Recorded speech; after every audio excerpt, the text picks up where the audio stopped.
Hi everyone.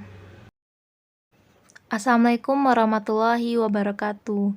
Perkenalkan, nama saya Afifa dengan NPM 20111000380 kelas D Prodi PGMI dari Universitas Islam Negeri Raden Intan Lampung. Di sini saya akan membahas tentang sejarah kebudayaan Islam pada kelas 5 MI di bab 8 tentang kisah teladan Utsman bin Affan radhiyallahu anhu sebagai ulangan akhir semester dengan mata kuliah Sejarah Kebudayaan Islam dengan dosen pengampu Ibu Eka Tusyana MPD. Ada yang tahu siapakah Utsman bin Affan?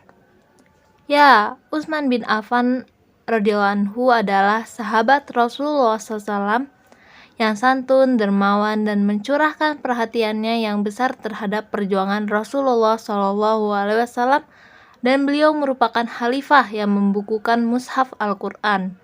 Kemudian nama lengkapnya Utsman adalah Utsman bin Affan bin Abil As bin Umayyah. Ia dikenal dengan sebutan Abu Abdullah dan Dzunurain.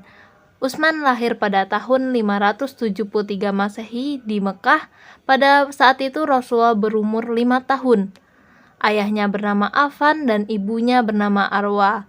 Beliau merupakan salah satu keturunan keluarga besar Bani Umayyah suku Quraisy.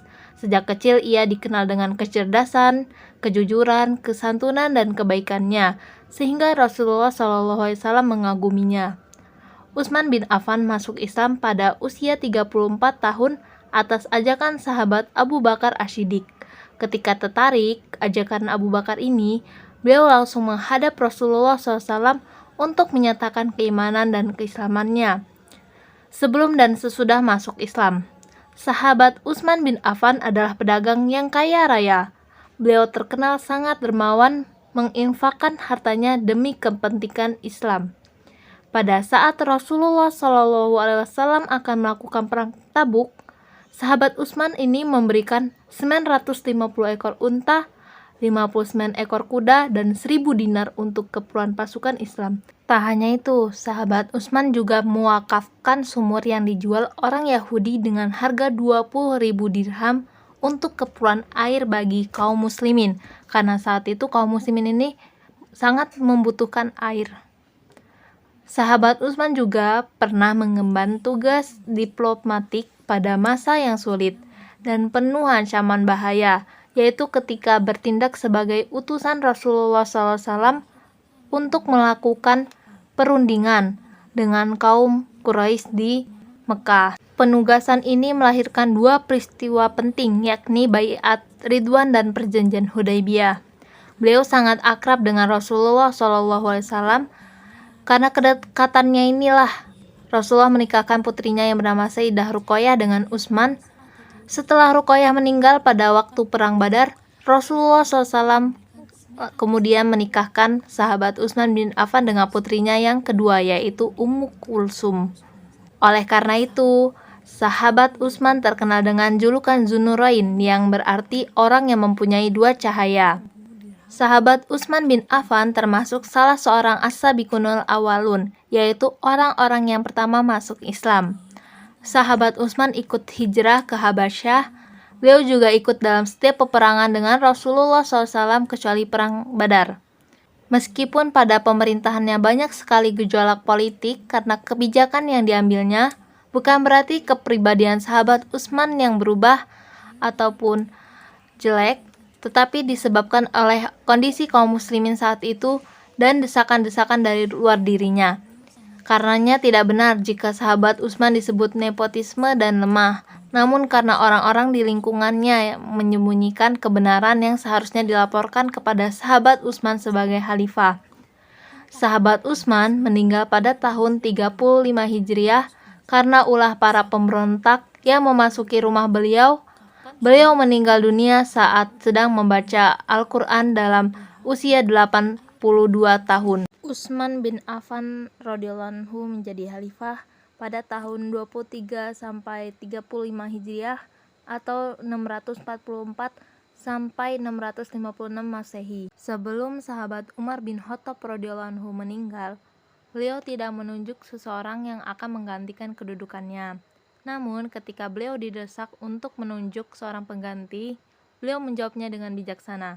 Andai kata saya menunjuk siapa yang akan menjadi khalifah sesudah saya, maka telah ada seseorang yang lebih baik daripada saya yang telah melakukan hal ini, yaitu ketika Abu Bakar telah melakukan penunjukan atas dirinya. Dan kalau saya tidak menunjuk, telah pernah pula yang lebih baik dari saya, maksudnya Rasulullah SAW, yang berbuat demikian. Meskipun tidak menunjuk seseorang yang akan menggantikan kedudukannya, akan tetapi beliau menyarankan agar khalifah berikutnya adalah salah satu dari 6 sahabat yang dijamin masuk surga oleh Rasulullah SAW. Mereka adalah Utsman bin Affan, Ali bin Abi Thalib, Zubair bin Awam, Sa'ad bin Abi Waqqas, dan Abdurrahman bin Auf. Dewan pemilihan khalifah yang beranggotakan 6 sahabat ini disebut Ahlul Halli wal Aqdi. Dari ke-6 sahabat pilihan Khalifah Umar di atas, maka sahabat Utsmanlah yang terpilih menjadi khalifah yang menggantikan Khalifah Umar bin Khattab. Khalifah Utsman dipilih menjadi khalifah pada saat usianya 70 tahun. Khalifah Utsman memikul tugas yang berat untuk melanjutkan pemerintahan Khalifah Umar bin Khattab. Khalifah Utsman memerintah dengan penuh kelembutan dan santun. Ia merupakan khalifah terlama di antara 4 khalifah Khulafaur Rasyidin, yakni menjabat selama 12 tahun. Prestasi Khalifah Utsman bin Affan diantaranya adalah: yang pertama, menumpas pemberontakan di daerah semenjak Khalifah Umar wafat. Daerah-daerah yang sudah dikuasai Islam pada masa Khalifah Umar melakukan pemberontakan. Mereka ingin membangkitkan kekuasaan pemerintahan lama yang telah dikalahkan. Para mantan penguasa dan penjabat pemerintah lama di Persia menyusun kekuatan untuk menjadikan mereka berkuasa lagi. Pemberontakan ini terjadi di Khurasan. Di samping itu, kota Iskandariah yang dulunya telah dikuasai oleh pemerintahan Islam diserang oleh bangsa Romawi yang dipimpin oleh Panglima Manuel dari Armenia. Khalifah Utsman mengirim pasukan untuk menumpas kedua pemberontakan tersebut. Pasukan yang dikirim khalifah berhasil menumpas kedua pemberontakan tersebut. Dengan kemenangan inilah, daerah Khurasan dan Iskandaria berhasil dikuasai kembali oleh pemerintahan Islam. Kedua daerah tersebut kembali aman tentram di bawah panji-panji Islam. Yang kedua, menghadapi pertentangan bangsa Romawi. Khalifah Utsman berhasil mengirim pasukan untuk melawan pasukan Romawi yang dipimpin Kaisar Konstantin. Sementara pasukan Islam dipimpin oleh Abdullah ibnu Abi Sarah, gubernur Mesir. Peperangan ini terjadi di Laut Tengah dekat kota Iskandariah pada tahun 31 Hijriah. Peperangan ini melibatkan banyak kapal perang sehingga perang ini dinamakan Perang Zatis Sawari, yang artinya peperangan tiang kapal. Pasukan Islam hanya berjumlah 200 kapal, sedangkan pasukan musuh berjumlah 1000 kapal. Namun, pasukan Islam berhasil membuat pasukan Romawi kocar-kacir. Yang ketiga, membukukan Mushaf Al-Quran. Pada masa Khalifah Utsman, daerah kekuasaan Islam semakin luas dan sahabat Nabi banyak yang menyebar di berbagai daerah. Dan banyaknya kaum muslimin dari pihak penghafal Al-Quran yang gugur di peperangan. Hal ini menyebabkan beragamnya dialek pembacaan Al-Quran, sedikitnya penghafal Al-Quran, sehingga Utsman ini khawatir tidak ada lagi yang bisa menghafal Al-Quran, membaca Al-Quran, sehingga Khalifah Utsman membuat keputusan untuk mengumpulkan Al-Quran menjadi satu, yaitu Al-Quran. Akhirnya beliau membentuk tim penulisan Al-Quran yang dipimpin oleh Zaid bin Sabit. Hasil dari penulisan Al-Quran dijadikan sebagai mushaf standar atau mushaf yang bisa dijadikan acuan.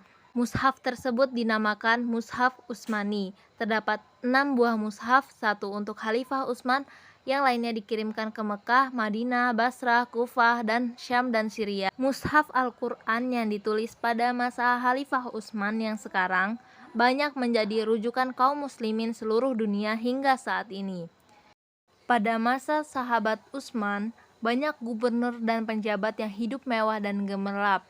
Mereka melupakan anjuran Khalifah Umar. Karena itu banyak penjabat yang menumpuk kekayaan, terutama gubernur Syam, sahabat Muawiyah. Sebagian masyarakat ada yang tidak puas dengan kondisi ini, sehingga berkhianat kepada Khalifah Utsman dan bersekongkol dengan kaum Yahudi yang dipimpin oleh Abdullah bin Saba. Hal ini menunjukkan bahwa Khalifah Utsman menjadi korban kebencian sebagian rakyatnya. Sebab yang melakukan pemborosan dan bermewah-mewah yang dibenci rakyat adalah para penjabat di bawah Khalifah Utsman. Di antaranya Marwan bin Hakam. Para penjabat tersebut sering membuat kesalahan dan menutupi di hadapan Khalifah Utsman. Kelembutan dan kesantunan Khalifah Utsman ini dimanfaatkan oleh kelompok yang menguntungkan dirinya sendiri. Sekian kisah teladan sahabat Utsman bin Affan. Apabila ada salah dan kurangnya, saya mohon maaf. Wassalamualaikum warahmatullahi wabarakatuh.